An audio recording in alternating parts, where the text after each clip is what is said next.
గుర్తించవలసినటువంటి సత్యాలు.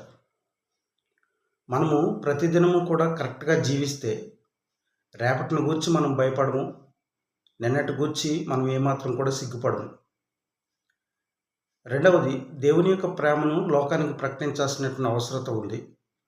మరియు ఎందుకు దేవుని యొక్క ప్రేమను లోకానికి ప్రకటించాలి? అనగా మనం ఆయన ప్రేమను అనుభవిస్తున్నాం కాబట్టి అది ఎరగనటువంటి లోకానికి ఆయన ప్రేమను మనం ప్రకటించాలి. మూడవది,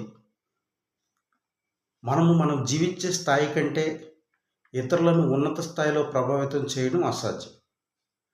వారిని మన జీవితం ద్వారా ప్రభావితం చేయాలి అంటే అదే ఉన్నత స్థాయిలో మనం కూడా జీవించాలి. నాలుగవది, మన జేబులో ఉన్నది కాదు మనకు కృతజ్ఞత భావం నేర్పేది. మన హృదయంలో ఉన్నది మాత్రమే మనకు కృతజ్ఞత భావం నేర్పేది. ఐదవది, ఒక వ్యక్తి దేవుని మీద లక్ష్యం ఉంచినట్లయితే ఏదో